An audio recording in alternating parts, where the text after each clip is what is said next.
Bulan Wakil Presiden Gibran Rakabuming dari Forum Purnawirawan Prajurit TNI. Surat berisi desakan pemakzulan Gibran kepada pimpinan DPR, MPR, dan DPD dikirim pada 26 Mei 2025. Lewat surat itu, Forum Purnawirawan Prajurit TNI menyoroti Gibran yang memperoleh tiket pencalonan melalui putusan Mahkamah Konstitusi. Para purnawirawan menilai putusan tersebut melanggar prinsip netralitas karena diputus oleh Ketua Mahkamah Konstitusi saat itu, Anwar Usman, yang merupakan paman Gibran.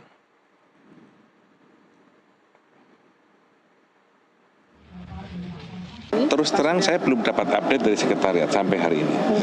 Saya belum, teman-teman sekretariat belum melaporkan, saya juga belum menanyakan karena saya baru masuk setelah reses hari ini.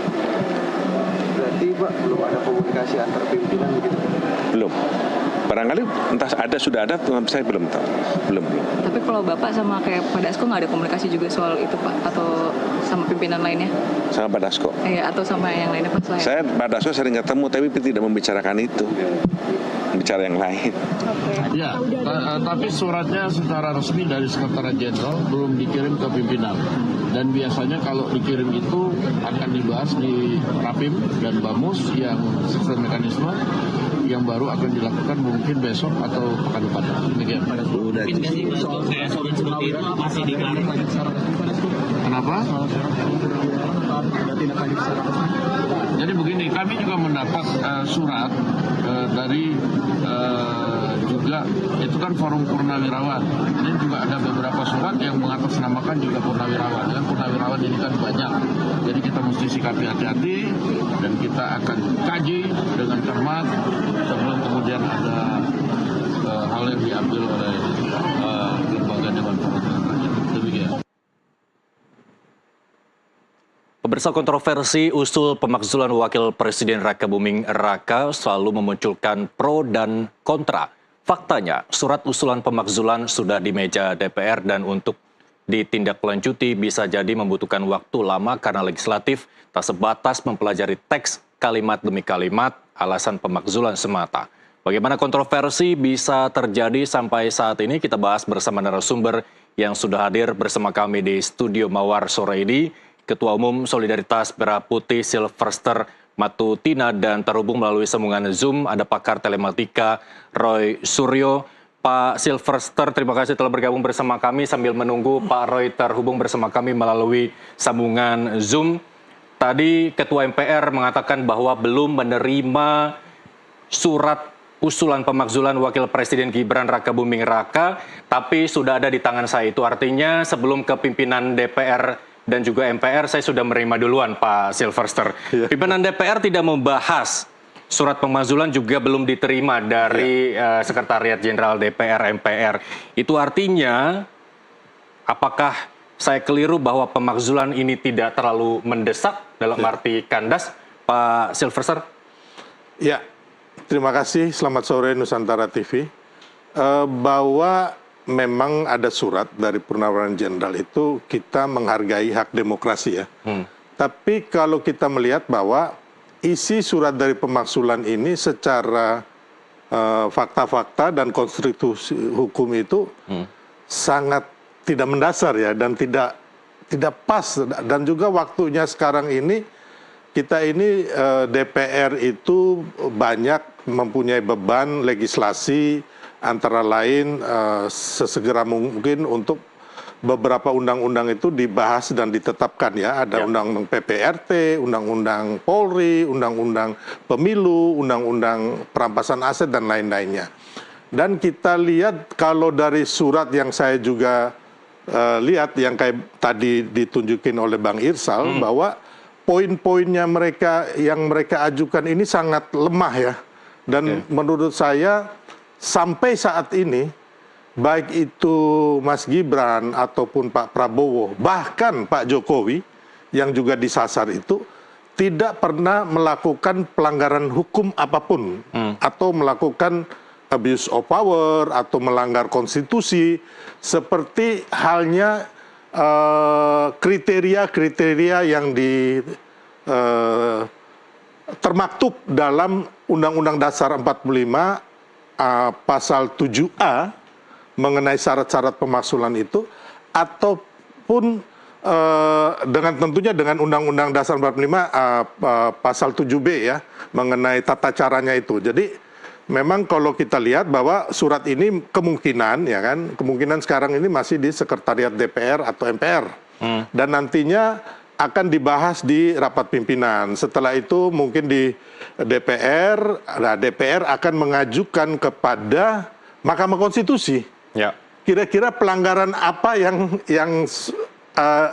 ada unsur pelanggaran konstitusi. Dan kalau saya lihat sangat lemah ya. Mereka mulai bicara di situ, kalau kita lihat itu yang dikirim itu bahwa ada pelanggaran konstitusi, dalam hal ini putusan MK nomor 90 tentang syarat batas usia dari seseorang menjadi presiden atau wakil presiden. Dan di situ kita lihat bahwa putusan MK nomor 90 ini diajukan gugatan atas putusan teman-teman ada salah satu anak muda itu mengajukan gugatan mengenai Undang-Undang Pemilu nomor 7 tahun 2017 pasal 169 huruf Q, yang di situ akhirnya namanya Almas, ya kan? Jadi sebenarnya gugatan ini 8 bulan sebelum putusan itu terjadi, ya. Jadi intinya gugatan itu tidak dilakukan oleh Mas Gibran atau disuruh Mas Gibran atau dibiayai oleh Mas Gibran atau siapapun, Pak Jokowi atau Pak Prabowo. Ini adalah gugatan dari 21 pihak anak-anak muda yang ingin agar mereka bisa menjadi pemimpin di Indonesia.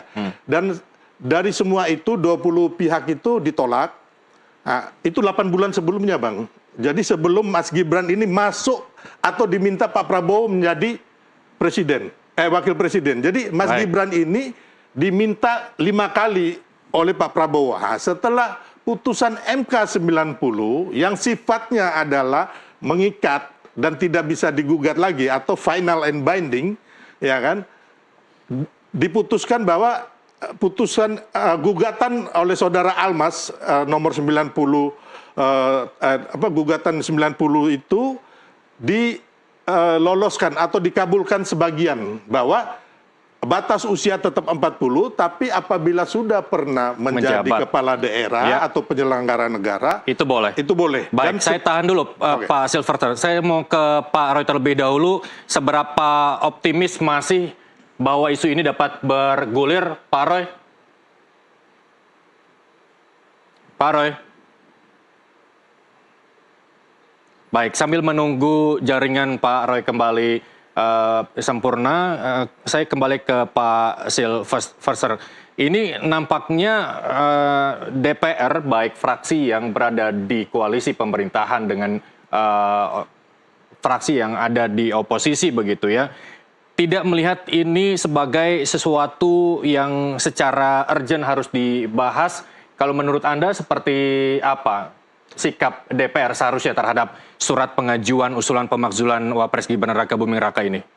Ya itu tadi, saya pikir teman-teman di DPR pasti lebih pintar ya. Mereka mengetahui fakta-fakta hukum yang terjadi, bahwa usulan pemakzulan ini tidak berdasar apapun gitu loh. Karena tidak ada pelanggaran daripada konstitusi kita yang dilakukan, baik Pak Prabowo, Mas Gibran, bahkan even Pak Jokowi ya. Baik. Ya saya tambahkan tadi, putusan MK 90 itu diajukan oleh anak muda yang tidak ada hubungan keluarga dengan Mas Gibran ataupun dengan hakim-hakim konstitusi. Ya. Dalam hal ini Pak Anwar Usman. Baik. Setelah itu ada putusan MK yang masalah katanya Pak Anwar Usman itu melanggar etika dan moral.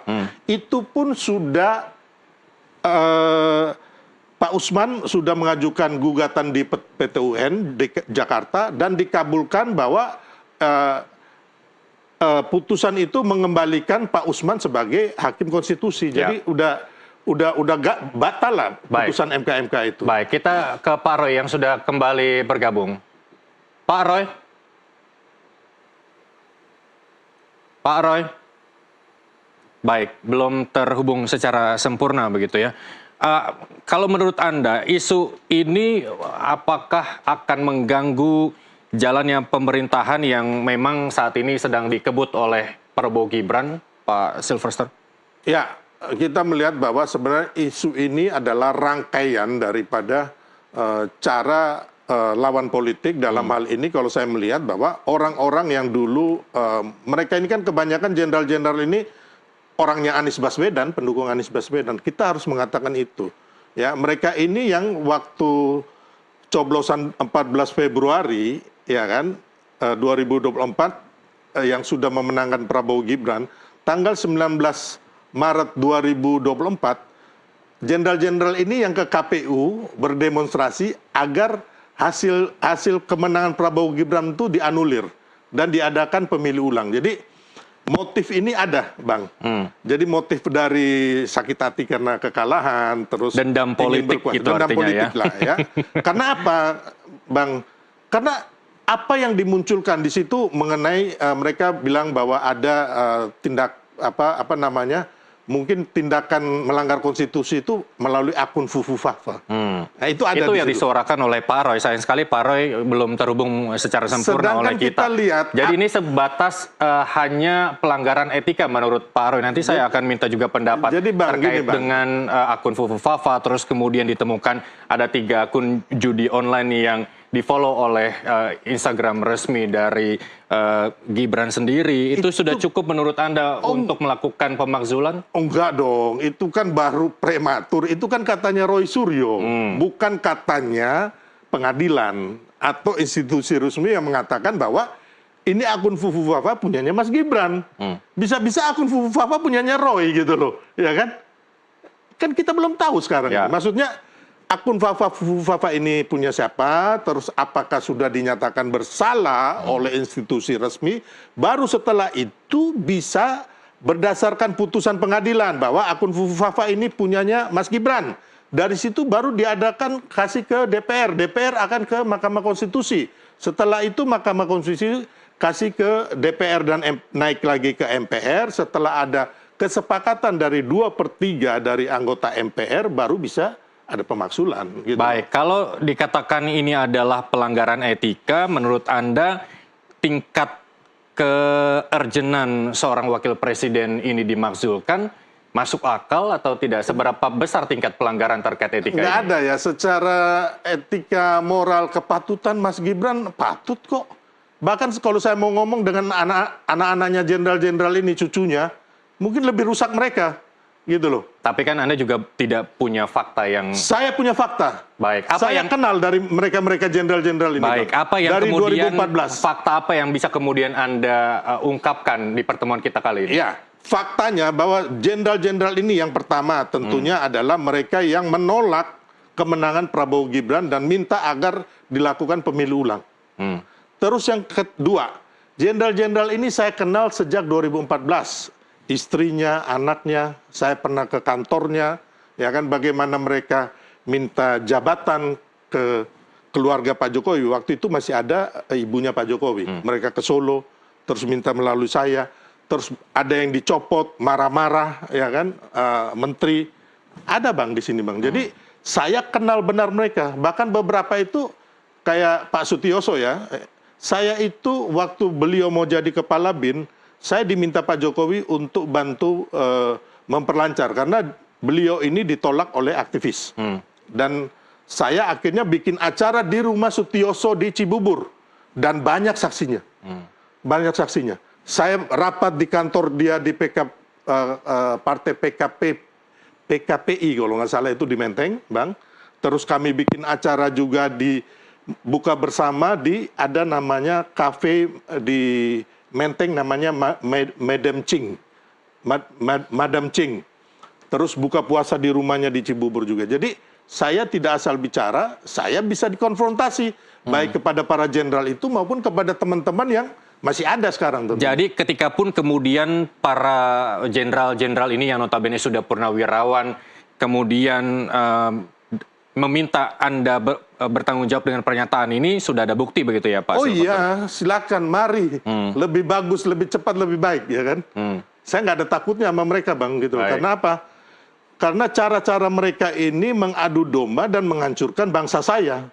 Saya akan di depan untuk melawan mereka, gitu loh Bang. Nah, pertanyaannya, apakah segelintir orang yang bersuara ini Ya, segelintir dapat orang. bisa memuluskan pemakzulan Wapres kalau tidak ada orang-orang yang berada di belakangnya? Anda membaca ini apakah memang segelintir orang saja yang maju Ya. atau justru ada orang-orang di belakangnya, aktor-aktor penting di belakangnya yang mendorong mereka untuk maju? Pastinya ada aktor-aktor Bang. Tapi kalau mereka ini segelintir itu benar. Karena apa?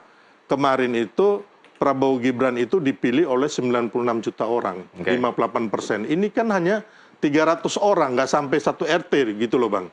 Tapi seolah-olah mewakili seluruh rakyat Indonesia. Rakyat mana yang kalian wakilin gitu loh.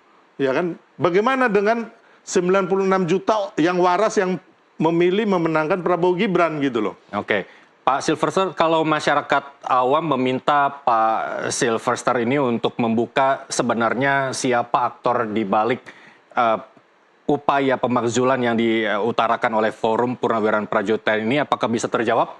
Tapi jangan dijawab dulu, karena kita harus break sejenak. Pemirsa, kami akan kembali usai jeda azan maghrib untuk wilayah DKI Jakarta dan sekitarnya berikut ini.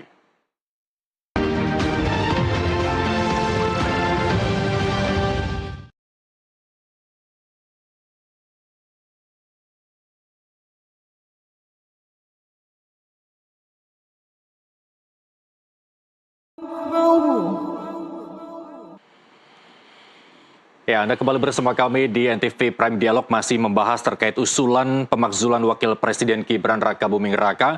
Masih bersama Pak Silverster dan juga Pak Roy. Kalau tadi Ketua MPR dan juga pimpinan DPR sudah mengkonfirmasi bahwa belum menerima surat usulan pemakzulan Wakil Presiden Gibran Rakabuming Raka yang saat ini saya pegang ini, bahwa apakah itu artinya pemakzulan itu tidak mendesak? Apakah Anda masih optimis bahwa isu ini akan terus bergulir hingga pemakzulan itu benar-benar terjadi? Pak Roy. Iya Pak Irsal, begini. Jadi mohon maaf kalau tadi beberapa kali mungkin agak kepental ya keluar gitu. Silakan. Moga-moga pas sambung gini. Jadi intinya kita tunggu saja, nggak apa, kita hormati kebijakan DPR untuk mungkin belum membacakan pada sidang paripurna yang kemarin ya. Tetapi artinya semua aspirasi masyarakat itu wajib hukumnya untuk diterima ya gitu, atau kemudian minimal untuk dibacakan. Perkara nanti tidak berproses di DPR itu soal lain. Tetapi kalau kemudian itu sempat kemudian dibacakan, toh sudah surat itu masuk semenjak tanggal 26 Mei pada saat tengah-tengah reses. Dan kita tahu semua sudah jadi rahasia umum. Secara individu beberapa anggota DPR atau pimpinan DPR itu sudah mengetahui, dan meskipun mungkin secara pribadi mereka tidak bisa mengatakan.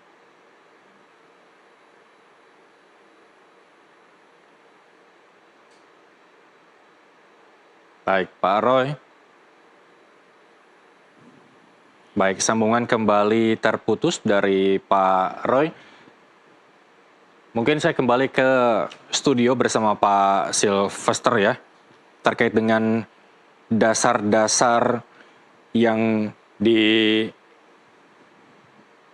menjadi dasar dari usulan pemakzulan Wakil Presiden ini. Menurut Anda apakah kuat dari mulai Undang-Undang 45, terus kemudian TAP MPR, Undang-Undang Nomor 24 tentang Mahkamah Konstitusi, hingga Undang-Undang Nomor 48 tentang kekuasaan kehakiman menurut Anda? Ya, jadi kalau saya juga melihat apa yang surat itu sih, dasar-dasarnya sangat-sangat lemah ya, dan tidak dibangun menjadi suatu fakta-fakta hukum yang jelas yang bisa memaksulkan Mas Gibran dalam hal ini. Jadi intinya saya berpikir bahwa apa yang dilakukan ini menurut saya tidak akan berakibat apapun ya buat bangsa kita. Jadi saya yakin taroto nanti DPR pun mau menerima surat ini ya dalam hal sebatas sebagai menghargai daripada demokrasi kita. Baik. Baik, Roy Suryo sudah kembali. Pak Roy, lanjutkan Pak Roy. Ya, Ya, jadi mohon maaf ini ada gangguan mungkin koneksi yang kurang bagus ya karena jalan di depan saya juga trafiknya padat banget, jadi mungkin banyak yang pakai Ya. sarana komunikasi. Intinya gini, apa yang dikatakan Mas Sylvester benar ya gitu. Artinya kita hormati saja demokrasi. Jadi kita juga hormati Forum Purnawirawan Prajurit TNI ini untuk kemudian mereka mengirimkan surat atas nama bagian dari masyarakat. Tapi juga kita hormati juga nanti proses itu berlanjut. Karena saya kira apa yang ada dalam surat itu nggak usah kita komentarin dulu, meskipun itu ada 4 poin dan ini tidak ada hubungannya dengan Pak Prabowo, ya, tidak ada hubungannya juga bahkan dengan mantan presiden, dengan Jokowi, karena ini hubungannya adalah memang dengan wakil presiden. Jadi poin-poin dalam surat Purnawirawan TNI itu memang hanya menyangkut 4 poin. Yang satu soal keputusan MK, kedua soal kapabilitas dari Wapres, ketiga soal FUFAFA, keempat juga soal indikasi korupsi yang pernah dilakukan. Meskipun itu mungkin ada yang mengatakan itu kan nggak bisa kejadian sebelum dia dilantik jadi Wapres, nggak apa-apa. Atau juga ada poin baru yang nanti akan disusulkan, yaitu soal following dia terhadap akun judi online. Jadi kan kalau seorang wakil presiden, akun Instagramnya yang resmi itu kemudian memfollow akun judi online dan itu sudah dikonfirmasi oleh Sekretariat Wapres, meskipun katanya sudah unfollow. Oke, kita hormati, dia sudah unfollow. Biarkan nanti juga itu secara politik. Tapi artinya gini, kita pengalaman lah dengan sistem politik. Bahwa secara mekanisme mungkin sulit dilakukan atau dilaksanakan ya. Karena kan apa, kita tahu lah, Mas Sylvester pasti juga senyum nih ya. Gitu. Kalau itu kan harus disetujui oleh 3/4 anggota DPR. Jadi 3/4 dari 2/3 dari anggota DPR. Jadi harus dari 2/3 580, kemudian dari yang 2/3 yang setuju itu juga harus disetujui oleh 2/3-nya. Setelah itu nanti dibawa ke Mahkamah Konstitusi, di Mahkamah Konstitusi diberikan waktu 90 hari, baru kemudian dibawa ke MPR. Prosesnya memang cukup panjang dan mungkin cukup delit, tapi tidak ada yang tidak mungkin terjadi. Kita tahu tahun 98 Pak Harto waktu itu juga dipilih dan disetujui oleh MPR DPR ya, tapi kemudian di tengah jalan karena eskalasi massa yang sangat besar, Pak Harmoko yang tadinya meminta Pak Harto untuk terus mencalonkan diri, akhirnya Pak Harmoko juga sebagai ketua MPR waktu itu yang meminta Pak Harto untuk mundur. Jadi nggak apa-apa, kita lihat saja proses politik yang jalan ya. Selaku masyarakat yang namanya setuju dan tidak setuju itu biasa. Itu Mas Irfan. Baik, apakah menurut Anda momentumnya itu masih ada? Kalau tadi Pak Sylvester juga mengatakan bahwa momentumnya sudah terlampau jauh lewat kalau memang ini akan dibahas di DPR, Pak Roy? Iya, kalau soal momentum itu kapan saja bisa. Saya pernah di DPR ya, jadi apa saja bisa dilakukan. Seperti kemarin DPR juga bisa membuat undang-undang dengan sangat cepat ya. Merevisi peraturan itu bahkan nggak sampai sehari selesai. Membuat undang-undang cipta kerja ya, itu dalam waktu hanya dalam beberapa bulan selesai. Undang-undang IKN itu bahkan disahkan tidak quorum waktu itu sebenarnya pun juga bisa dilakukan. Namanya juga proses politik ya gitu. Keputusan MK yang kemudian menyetujui Gibran itu satu. Itu juga Ferry Amsari, pakar hukum tata negara, mengatakan dia berani menyatakan clear kalau itu sebenarnya diambil tidak dalam suatu sidang. Itu didaftarkan oleh IBU itu pada hari Minggu. Kemudian juga ketika itu keluar, sebenarnya DPR juga sudah ngereses loh waktu itu. PKPU-nya belum ada, dan kalau nunggu DPR reses kan harusnya itu tidak masuk dalam peraturan KPU baru, tapi tiba-tiba saja bisa jalan. Semua politik, semua itu possible, ya. Nothing is impossible. Jadi kita tunggu saja. Mungkin DPR lagi lihat-lihat, lagi nimbang-nimbang mana fraksi yang setuju, mana yang tidak, gitu ya. Tapi suratnya pun kan belum diterima sama pimpinannya, Pak Roy. Para pimpinan belum menerima surat pengajuan pemakzulan ini karena masih berada di Sekretariat Jenderal DPR. Iya, jadi artinya itu kan sekedar mekanisme saja. Kita tahu lah, meskipun itu masih ada di Sekretariat Jenderal dan meskipun itu reses, Mas, ya reses itu anggota DPR. Pimpinan itu kalau reses masuk mereka, ngerti mereka gitu, meskipun nggak masuk tiap hari. Baik. Tapi mereka juga kalau ada tamu, kalau ada kunjungan mereka datang. Jadi biarkan saja lah, kita tunggu saja. Tapi kalau saya tetap optimis, DPR harus membacakan itu. Perkara proses atau tidak itu soal lain. Tapi sebagai wakil rakyat yang dipilih oleh rakyat, 580 anggota dewan itu harus meneruskan atau menyampaikan apa yang menjadi suara rakyat, mau itu pro dan kontra, itu soal lain. Itu, Baik, Mas Irsa. apakah menurut Anda suara segelintir orang yang mengajukan surat pemakzulan ini ke DPR cukup untuk isu ini atau kasus ini dapat bergulir secara sempurna, Pak Roy?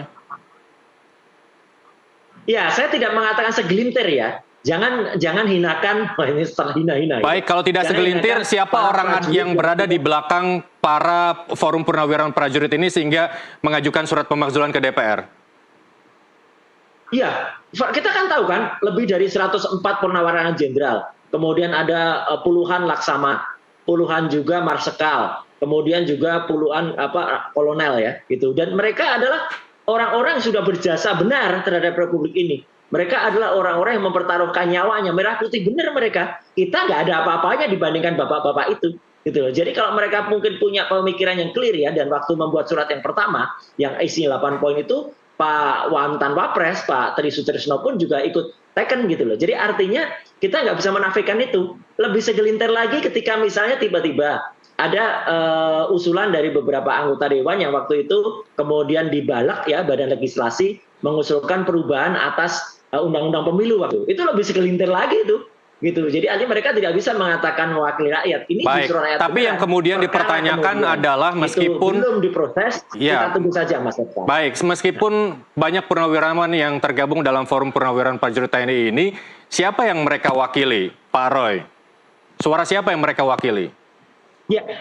Ya, artinya gini, mereka kan jelas betul ya kreditasinya mereka ya, dan kredibilitas mereka clear lah bahwa ada purnawirawan lain yang tidak setuju, no problem ya, kayak misalnya kayak Pak Agung tidak bersama dengan forum purnawirawan ini, tidak bersama dengan Pak Narko, tidak bersama dengan Pak Harto, tidak bersama dengan tokoh-tokoh yang lain, bahkan tidak bersama dengan Pak Tri. Saya kira sah-sah saja, mereka kan bapak-bapak bangsa yang harus kita dengarkan nasihatnya. Perkara apakah nasihat itu bisa berjalan nanti di DPR, semua itu proses politik, Mas.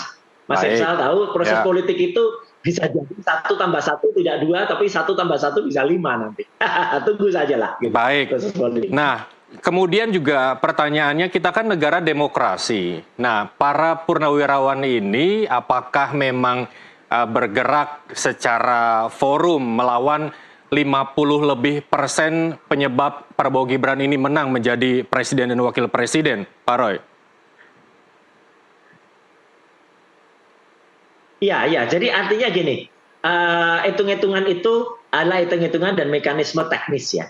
Jadi sekali lagi semua bisa berlangsung secara politis, gitulah, gitu bahwa ada Prabowo Gibran itu terpilih oleh 58%, ya kita juga itu menjadi pernyataan juga lah gitu. Kita juga tahu waktu itu KPU juga sebenarnya sudah kalah dalam KIP ya, dalam Komisi Informasi Pusat sudah suruh membuka data, tapi memang KIP tidak punya hak untuk mengeksekusi ya gitu. Ketika servernya sebenarnya sudah ketahuan ada coding apa sehingga itu pantas dipertanyakan. Tapi oke lah, kita tidak mau mundur terlalu ke belakang. Kita ke depan aja, kalau kita ingin lebih bagus ya kita dorong Pak Prabowo untuk bisa benar-benar clear ya, tidak ada gangguan dari orang yang paling dekat dengan dia, dan kalaupun ada yang tidak setuju terhadap ini yang mempertahankan Gibran ya nggak ada masalah ya gitu, itu kan juga pendapat ya, dan pendapat dari sekali lagi ini pendapat dari section kita, bapak-bapak kita dari Forum Purnawirawan Prajurit TNI, inilah orang-orang yang clear, loud and clear,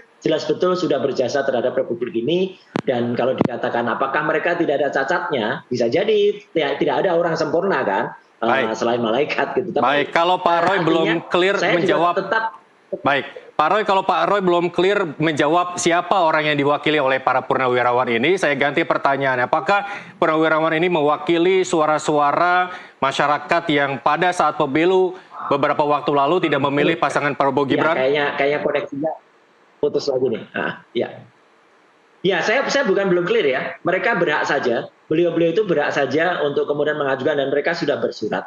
Dan saya pun kalau ada yang merasa terwakili dengan banyak loh, masyarakat merasa terwakili dengan para purnawirawan di silent majority, oke. Tapi kalaupun ada beberapa atau juga orang mengatakan banyak juga yang tidak terwakili, nggak apa-apa. Namanya juga demokrasi. Ya. Ya, demokrasi itu bisa jalan kayak suratnya si AMI Biru itu ya, yang kemudian diterima di MK, ya kemudian berproses. Orang ada mengatakan dia tidak diminta atau tidak disuruh oleh Gibran, ya. Ya kan cara mekanisme itu kan juga bisa-bisa saja kalau ada orang mengatakan dia pakai tangan orang lain atau pakai apa, nggak ada masalah. Yang penting biarkan saja pendapat itu kita hargai, ya. Dan juga semua itu, kalau saya bilang sekali lagi, nothing impossible. Tidak ada yang tidak mungkin. Ya, semua itu kalau mungkin, kalau nanti misalnya Pak Prabowo tiba-tiba memerintahkan juga fraksinya untuk bergerak, ya kayak zaman dulu Pak Harto tiba-tiba tahun 98 Golkar kekuatan terbesarnya tiba-tiba balik badan, nah itu juga bisa, ya. Tidak ada yang tidak mungkin karena sekarang ada 8 fraksi di DPR, ya. Kemudian mungkin PDIP belum terlalu kelihatan, tapi kalau nanti misalnya ya Gerindra, kemudian PKB, kemudian Demokrat, ya itu yang artinya masih bisa. Kalau mungkin di sisi yang lain, mungkin kayak Golkar, kayak Nasdem, kayak PAN itu mungkin kekeh mempertahankan, tapi ya itu nanti akan jadi perbandingannya antara 4 lawan 4 atau nanti bisa jadi 5 lawan 3. Itu menarik, Mas Irsal. Baik, ya, saya mau kembali ke Pak ya. Silvester. Kalau Pak Roy ini rasanya belum secara gamblang menyebut sebenarnya orang-orang yang diwakili oleh Purnawirawan ini siapa dan orang-orang yang bergerak di balik Forum Purnawirawan ini siapa? Mungkin Anda bisa menjawab itu? Iya, pastinya saya bisa menjawab bahwa even Pak Roy sendiri atau teman-teman yang mendukung pemakzulan ini sebenarnya bingung. Gitu. Bingungnya apa? Karena tadi mimpinya bahwa Pak Prabowo akan menggerakkan fraksi-fraksi. Aduh, Pak Roy, mohon dengan sangat ya. Mas Gibran ini diminta oleh Pak Prabowo untuk jadi wakil presidennya itu, calon wapres itu sampai 4-5 kali ya. Terus yang kedua, Pak Prabowo pun tidak pernah bertemu atau istilahnya menerima Forum Purnawirawan Prajurit TNI ini yang notabene adalah sebenarnya anti beliau, tidak mendukung Pak Prabowo. Mereka tim suksesnya Anies Baswedan. Makanya kemarin yang diterima itu adalah Forum Purnawirawan resmi. Dalam hal ini bapak-bapak di Pepabri, bapak-bapak di Persatuan Purnawirawan Angkatan Darat, Angkatan Udara, Angkatan Laut, bahkan Polri, gitu loh. Yang mana di situ ada Pak Luhut, ya kan, Pak Agung Gumelar, Pak Hendro Priyono. Ini yang ditemuin, dan yang hanya ditemuin itu hanya satu, yaitu waktu dan itu diajak juga Mas Gibran gitu loh sebagai wakil presiden waktu hari kesaktian Pancasila kalau nggak salah, Pak Prabowo mengajak Mas Gibran bertemu dengan Pak Tri Sutrisno dengan Ibu Megawati. Jadi mereka ini seperti apa ya, orang bilang punguk merindukan bulan gitu loh, ya kan. Pak Prabowo sendiri nggak merespon. Terus teman-teman di DPR, ya kan, kita lihat ketua MPR, ya kan, ketua MPR sekaligus sekjen daripada Gerindra, Pak Ahmad Muzani mengatakan bahwa tidak ada pelanggaran konstitusi yang dilakukan oleh Mas Gibran. Itu terucap sendiri loh sebagai ketua MPR dan juga sekjen Gerindra. Terus yang kedua, Pak Surya Paloh mengatakan bahwa isu pemakzulan ini jangan sampai ya kan didasarkan oleh rasa kebencian gitu loh. Ya. Terus Golkar sendiri tidak merespon. Kemarin teman-teman Demokrat melalui Mas Ahaye mengatakan bahwa mereka tidak menggubris isu pemakzulan ini.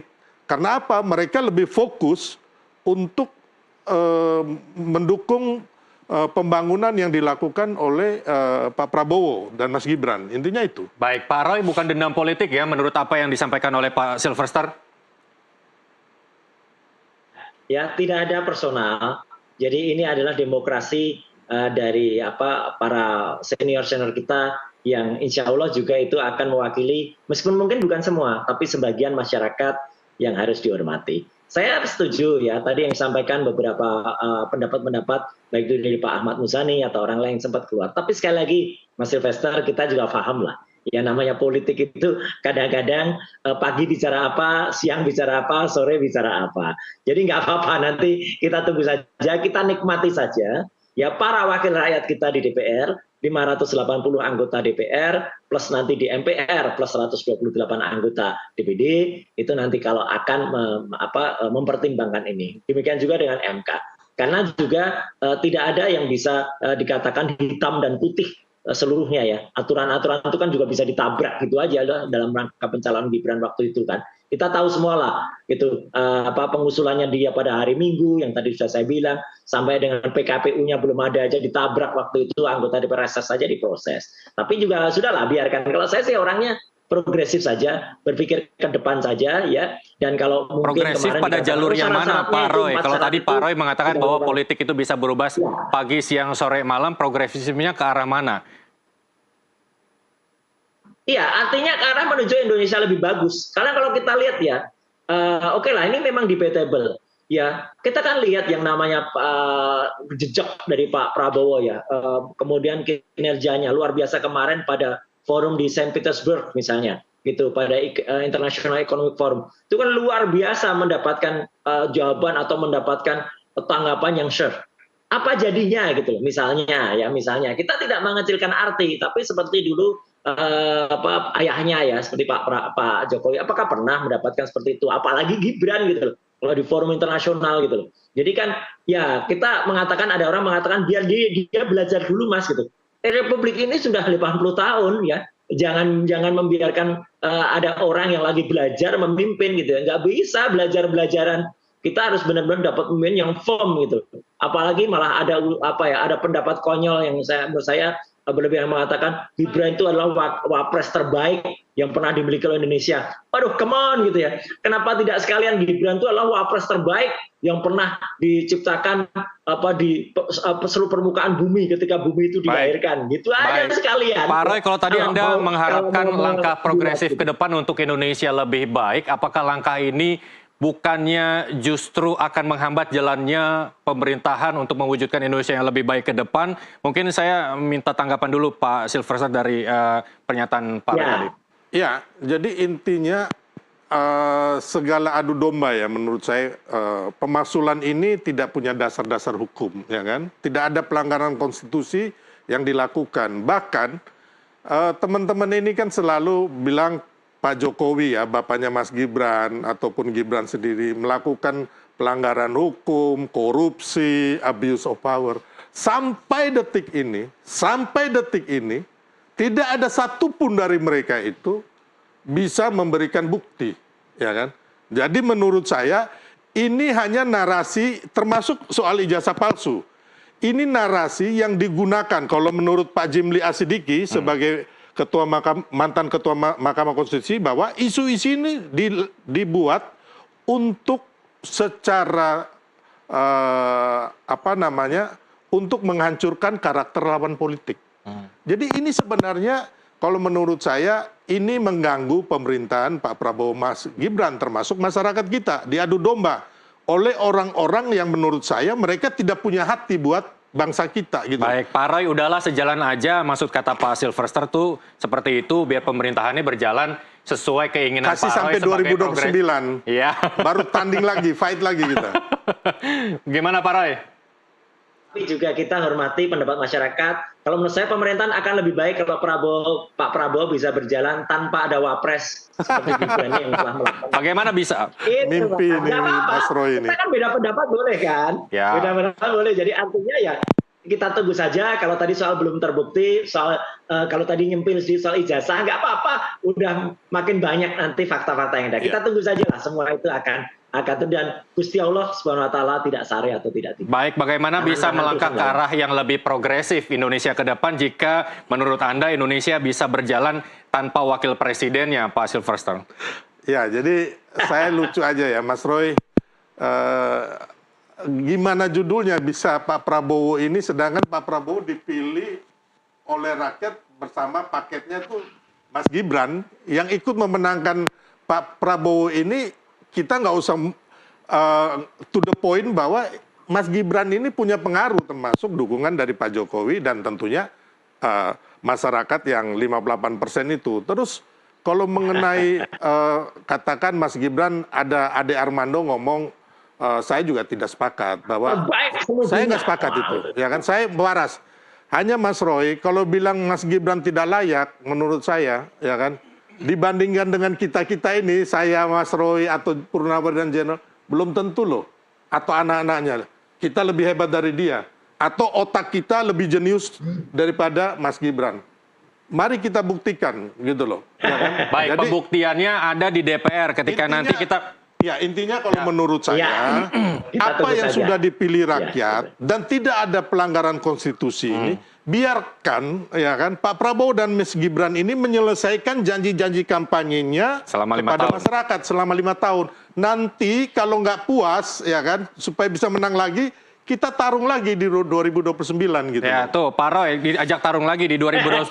Artinya apakah Anda ini tetap pada pendirian atau nanti 2029 akan bertarung lagi? Indonesia bergelap nanti kalau ya kelamaan lah. Nggak apa-apa lah, biarkan saja. Kalau ada orang ingin mempertahankan, ingin menjaga betul Gibran, ya silakan saja. Tapi kalau ada demokrasi yang nanti mau menurunkan atau memakzulkan Gibran atau mendadak ya, kita kan tidak pernah tahu. Tiba-tiba Gibran itu terbuka atau terbongkar ya, nanti apa ada entah sekolahnya nggak jelas atau apapun, ya itu biarkan saja, itu prosesnya gitu loh. Kan juga kemarin mungkin orang masih belum ada data atau bukti. Kalau nanti misalnya terbukti apa, biarkan itu, kita hormati bersama. Sekarang kita tunggu proses politik di DPR saja. Terima kasih. Dan kita nikmati saja kebijakan Demokrat. Baik, terima kasih pakar telematika Roy Suryo dan praktisi hukum Sylvester Matutina telah bergabung bersama kami di NTV Prime Dialog, dan pemirsa NTV Prime masih akan kembali dengan sejumlah informasi lain, tetaplah bersama kami. Terima kasih.